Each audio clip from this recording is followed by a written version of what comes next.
তো এখন আমরা দেখব সংকরায়ন নিয়ে, কারণ সংকরায়নটা আমাদের হচ্ছে খুবই গুরুত্বপূর্ণ টপিক। মানে সৃজনশীল যদি আসতে হয় এই টপিকের বাইরে আসলে কেউ ভাবতেই পারবে না স্যাররা। আসলে সংকরায়ন হচ্ছে এই লেভেলের টপিক। এখন দেখো সংকরায়ন শিখবো আমরা সংজ্ঞা দিয়ে। কী দিয়ে শিখবো? সংজ্ঞা দিয়ে। সংকরায়নের সংজ্ঞা আমাদের কি বলে দেখো, সংজ্ঞায় আছে যে কেন্দ্রীয় পরমাণুর যোজ্যতা স্তরের উত্তেজিত অবস্থায় বিভিন্ন শক্তির অরবিটাল সমূহ মিশ্রিত হয়ে সমশক্তির সমসংখ্যক নতুন ধর্মবিশিষ্ট নতুন অরবিটাল সৃষ্টির প্রক্রিয়া। আমরা করব কি, আমরা এই প্রত্যেকটা ওয়ার্ডকে এখন ভাঙাবো। কি করব? এই প্রত্যেকটা ওয়ার্ডকে ভাঙাবো, তাহলেই বুঝতে পারবো। তো ভাঙানোর আগে আমি তোমাদেরকে প্রথমে একটা সহজ উদাহরণ দিয়ে নিই। দেখো আমরা কি জানি? আমরা জানি যে চাল আর ডাল মিলে কি তৈরি হয়? খিচুড়ি তৈরি হয়। দেখো চাল কিন্তু ভিন্ন শক্তির, ডাল ভিন্ন শক্তির। চাল কোথায় শর্করা আর ডাল কোথায় আমিষ। কিন্তু তুমি যখন খিচুড়ি খাও তখন কি পুষ্টির একটা সমন্বয় ঘটে না? দুইটার মিশ্রণ হয় না? তোমাদের সংকরণ আসলে এটাই বলে যে বিভিন্ন শক্তির কি করে অরবিটালগুলো মিশ্রিত হয়। কি হয়? মিশ্রিত হয়ে শঙ্কর অরবিটাল তৈরি করে।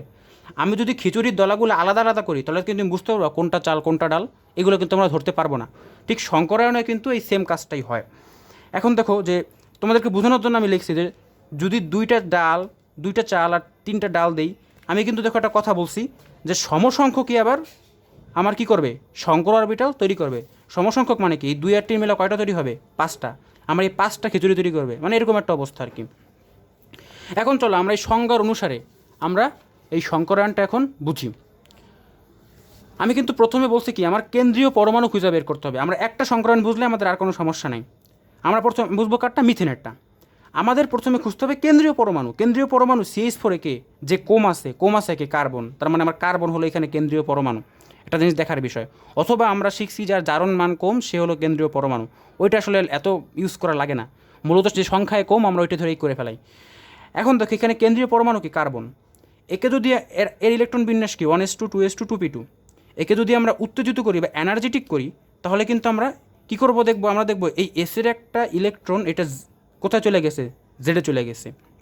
আমরা জানি যে পি উপশক্তি স্তরের আমার অরবিটাল কয়টা আছে? তিনটা। এসের তো নাই। ওকে, এগুলো আমরা জানি।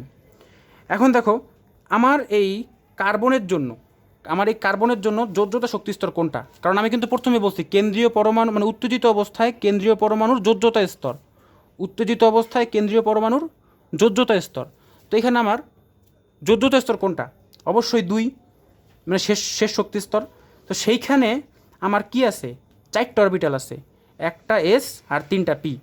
তো 4টা অরবিটালে একটা এস আর 3টা পি, তার মানে অবশ্যই কখনো কি এস আর পি কি একই শক্তির হবে না ভিন্ন শক্তির হবে? এটা বোঝাই যায় যে তারা অবশ্যই ভিন্ন শক্তির হবে। তার মানে এখানে তাদের শক্তির তারতম্য আছেই। ওকে, এটা আমরা বুঝতে পারি। পরবর্তীতে দেখো এখন আমরা কী করবো? এখন আমাদের টার্গেট হবে তাদেরকে মিশ্রিত করা। কী করা? মিশ্রিত করা। তার আগে আমাদের জানতে হবে এই এস অরবিটালের আকৃতি কীরকম। এই এস অরবিটালের আকৃতি হলো গোলাকার, আর পি অরবিটালের আকৃতি কীরকম? পি অরবিটালের আকৃতি হলো ডাম্বেল আকার, মানে দেখতে এরকম অনেকটা গোলাকার ডাম্বেল আকার। তার মানে দেখো আমার এই CH4-এর যোজ্যতা স্তরে কয়টা এস আছে? একটা এস। আর কয়টা পি আছে? 3টা পি। তার মানে আমরা লিখলাম একটা এস আর একটা পিএক্স, একটা পিওয়াই, একটা পিজেড, এভাবে কি 3টা পি। তার মানে এখানে আমার কি সংকরিত? এটা আমার sp3 সংকরিত, মানে একটা এস 3টা পি, sp3 সংকরিত। এবং দেখছো sp3 সংকরিত অরবিটাল কয়টা হবে? 4টা হবে। এটা আমার সংজ্ঞায় বলা আছে। সংজ্ঞায় কি বলা আছে? যে সমশক্তির আবার সমসংখ্যকও তৈরি হবে। সমসংখ্যক। কারণ দেখো তুমি যে খেচুড়ি তৈরি করলা, ওই খেচুড়ির কি এরকম হবে যে একটা দলার পুষ্টি বেশি আর একটা দলার পুষ্টি কম? এরকম তো হবে না। ওই খেচুড়ির প্রত্যেকটা পয়েন্টে আমাদের সেম পুষ্টি বিরাজ করবে। তো সেইভাবে আমাদের এই sp3 আমরা 4টা বানাবো sp3 সমসংখ্যক, কিন্তু প্রত্যেকটা sp3 কী হবে? একই শক্তির অধিকারী হবে, মানে চেনা যাবে না। এখন দেখো আমরা কি শিখে আসলাম? এস অরবিটালের আকৃতি কীরকম? গোলকাকার, তার মানে এই যে আমরা রাখলাম গোলকাকার। পি অরবিটালের আকৃতি কীরকম? ডাম্বেল আকার, এই যে ডাম্বেল আকার। যেহেতু এটা পি এক্স, তার মানে এক্স অক্ষ বরাবর রাখবো। আমরা কিন্তু এগুলো পরে আসছি দ্বিতীয় অধ্যায়, সেই ছবিগুলো। পি ওয়াই, তার মানে এটা ওয়াই অক্ষ বরাবর রাখবো। আর যেহেতু পি জেড, তার মানে জেড জেড অক্ষ বরাবর আঁকবো। আঁকার পরে দেখবো আমরা 4টা কী পাবো? এরকম সমশক্তির অরবিটাল পাবো sp3। প্রত্যেকটাই কী হবে? sp3 সংকরিত। এবং প্রত্যেকটাই কি দেখো আমরা কিন্তু একটা একটা ইলেকট্রন নিয়ে কাজ করছিলাম। প্রত্যেকটাই কী ছিল? একটা একটা ইলেকট্রন ছিল। এবং সেইখানে আমাদের প্রত্যেকটা sp3 সংগঠিত অরবিটালে একটা একটা ইলেকট্রন থাকবে। অর্থাৎ এখানে এসে যদি আমি আরেকটা ইলেকট্রন ঢুকাইতে পারি তাহলে কি সে বন্ধন তৈরি করবে। এখন দেখবো আমরা যদি এর সাথে হাইড্রোজেনের যোজ্যতা স্তরের যে ইলেকট্রন বিন্যাস সেখানে আমাদের কি 1s 1, তার মানে আমার শেষ শক্তি স্তরের কি এস এস উপশক্তি মানে এস অরবিটাল। আর এস অরবিটাল আকৃতি কীরকম, এই গোলাকার বা বৃত্তাকার।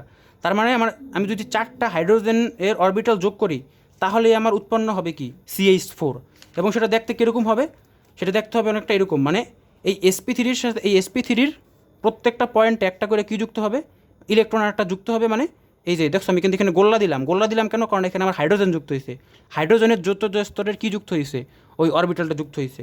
এখানে আমি আর একটা গোল্লা দিলাম, মানে ইলেকট্রন কিন্তু করবো কি বিপরীত স্পিনমুখী, ইলেকট্রন করবো কি আমরা বিপরীত স্পিনমুখী, ইলেকট্রন করবো কি আমরা বিপরীত স্পিনমুখী করলাম। তার মানে এখানে কি আমার আমি কিন্তু আসলে কিন্তু ছবিটা কিন্তু এইভাবে আঁকবো, আমি আগে যেভাবে দেখাইছি। আর এই জিনিসটা আঁকবো মূলত শেষের দিকে এসে।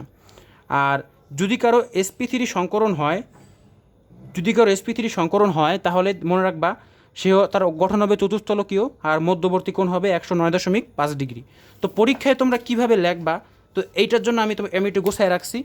পরীক্ষা যদি এরকম আসে যে সংকরণ ব্যাখ্যা করো, প্রথমে করবা কি তোমরা CH4 সংকরণ প্রক্রিয়া আগে তোমরা সংজ্ঞা দিবা, সংজ্ঞা দেবার পরে এরপরে তোমরা কি করবা, লিখবা যে এইখানে আমার কেন্দ্রীয় মৌলকে কার্বন, আর কার্বনের কি বিভিন্ন সাধারণ অবস্থা ইলেকট্রন বিন্যাস, উত্তেজিত অবস্থা ইলেকট্রন বিন্যাস, সংকরিত হওয়ার পর ইলেকট্রন বিন্যাস। এরপরে আমরা ছবিগুলো দেখাবো, ছবিগুলো দেখানোর পর এইভাবে লিখবো যে উপরের চিত্রে একটি এস অরবিটাল ও 3টি পি অরবিটাল সম্পূর্ণভাবে মিশ্রিত হয়ে 4টি sp3 সংকর অরবিটাল উৎপন্ন করে। এই 4টি sp3 সংকর অরবিটাল 4টি হাইড্রোজেন পরমাণুর এস অরবিটালের সাথে 4টা সিগমা বন্ধন গঠন করে। সিগমা বন্ধন কি আমরা দেখে আসছিলাম যে সমযোজী বন্ধন কয় প্রকার, 2 প্রকার, সিগমা বন্ড আর পাই বন্ড। সিগমা বন্ড হয় কি মুখোমুখি ওভারল্যাপ হয়, মানে মুখোমুখি লাগে। আর পাই বন্ড হয় কি পাশাপাশি ওভারল্যাপ হয়। আর মুখোমুখি ওভারল্যাপ হতে পারে কোন কোন, এস অরবিটাল, পিপি অরবিটাল অথবা এসপি অরবিটাল। আর পাশাপাশি যেটা অরবিটাল হয়ে গেল আমরা কি পিপি অরবিটালটা পাই বন্ড হয়, এটা আমরা সবাই জানি। আর সংকরিত অরবিটালে কি হয়, পাই সিগমা বন্ড হয়, আর অসংকরিত অরবিটালে কি হয়, পাই বন্ড হয়। ওকে, তোমরা পরীক্ষায় লেখার সিস্টেম জেনে গেলাম। তো এইভাবে আমরা কী করব, বিভিন্ন পরমাণু করব, যেমন এখানে বোরন ট্রাইক্লোরাইড এটা করব। এগুলো আমি তোমাদের জন্য বাসার কাজ দিয়ে গেলাম, তোমরা বাসায় এগুলো প্র্যাকটিস করবা। এখানে দেখার বিষয় কি, আমাদের ওইদিকে যেমন হাইড্রোজেনের জন্য কি শেষ শক্তি স্তর কী ছিল, এস অরবিটাল, কিন্তু এখানে আমার ক্লোরিনের জন্য শেষ শক্তি স্তর কি, ক্লোরিনের জন্য শেষ শক্তি স্তর হলো আমার পি অরবিটাল। তাই এখানে যখন আমি এখানে হবে তোমার মূলত sp2, তাই যখন এখানে আমার sp2 হবে 3টা, তার সাথে আমি পি অরবিটাল যোগ করব, তখন এখানে তো আমি গোল্লা দেবো না, এখানে কি দেবো আমি ওই ডাম্বেল আকার, আমার ডাম্বেল আকারের যে আকৃতি ওই আকৃতিটা দেবো, মনে থাকবে। ওকে, এরপর আমরা কিছু ব্যতিক্রম নিয়ে পড়ব। ব্যতিক্রমগুলো কেন হয়, যে NH3 যেহেতু sp3 সংকরিত অরবিটাল, এর কিন্তু চতুস্থলকী হওয়ার কথা এবং 109.5 ডিগ্রি হওয়ার কথা, কিন্তু সেটা না হয়ে কোণ হয় 160 ডিগ্রি, আবার ত্রিকোণাকার পিরামিড। এর জন্য দায়ী কে, এর জন্য দায়ী হইল এই যে NH3 H2O H2S, এদের সবার কিন্তু ব্যতিক্রম ঘটে। sp3 হওয়া সত্ত্বেও কোণ কিন্তু 109 হয় না, আবার আকৃতি কিন্তু চতুস্থলকীয় হয় না। এর জন্য মূলত দায়ী হচ্ছে আমার এই মুক্তজোড় ইলেকট্রনের প্রভাব।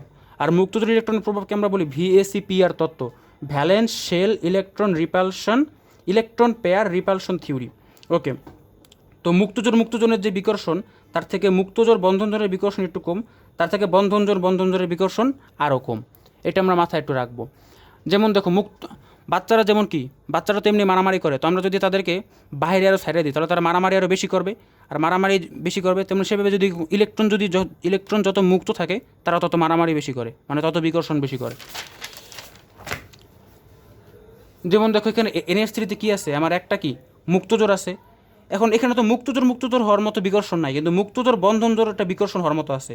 তাই এখানে ঘটবে কি, এখানে মুক্তজোড় বন্ধনজোড় ঘটবে, এই যে মুক্তজোড় আর বন্ধনজোড়ের মধ্যে বিকর্ষণ করবে, মানে এরা একটু একে মানে একটু দূরে সরাই দেবে এরা, মানে দূরে সরাই দেবে। ঠিক সেভাবে H2O-তে কী আছে, দেখো 2টা মুক্তজোড় আছে, তো মুক্তজোড় একে কী করবে, বিকর্ষণ করবে। তারপরে মুক্তজোড় বিকর্ষণ সবচেয়ে বেশি হবে এখানে, কিন্তু এই কারণে দেখছো 109.5 ডিগ্রি থেকে হ্রাস পেয়ে 160 ডিগ্রি হয়। আর এখানে কিন্তু 109 ডিগ্রি হওয়ার কথা ছিল কিন্তু হয় না, কোন কারণে, এই কারণে হয় না। এইখানেও কিন্তু 109.5 ডিগ্রি থেকে হ্রাস পেয়ে 104.5 ডিগ্রি হয়। তো এরপর হচ্ছে আমাদের লাস্ট মূলত দেখার বিষয় আছে ইথিন আর ইথাইন, কারণ এইখানে হচ্ছে কি পাই বন্ধন ঘটে। তো এইখানে আছে যেভাবে দেখাইছে তোমরা এটা তো দেখে নিবা, যে মূলত তোমাদের এটা হচ্ছে পড়ার জন্য, কিন্তু আমি তোমাদের যেটা মূলত দেখাবো এগুলো কীভাবে মনে রাখবা, এগুলো মনে রাখার উপায় কি, দেখো ইথিন দেখতে কীরকম, CH2 ডাবল বন্ড CH2 দেখতে এরকম। এখন এটাকে কীভাবে লেখা যায় না, যে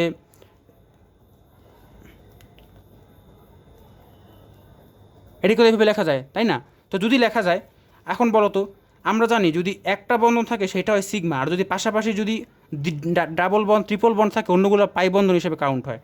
তো এইখানে হচ্ছে আমার একটাই যে সিগমা, এই যে একটা আমার সংকরিত অরবিটাল, এই যে একটা সংকরিত অরবিটাল ঘটবে।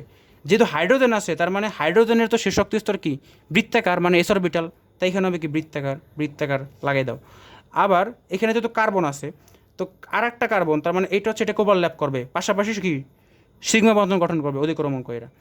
আর এই যে আমার আর একটা সংকরিত অরবিটাল, সংকরিত অরবিটাল, এখানে একটা হাইড্রোজেন, হাইড্রোজেন। তো ছবিগুলো আসছে এইখান থেকে, তুমি মূলত এইদিকে আসতে পারো যদি একটু বুদ্ধি থাকে। আর দেখো একটা বন্ধন কিন্তু আমাদের বাকি রয়ে গেল, ও কিন্তু পাই বন্ধন।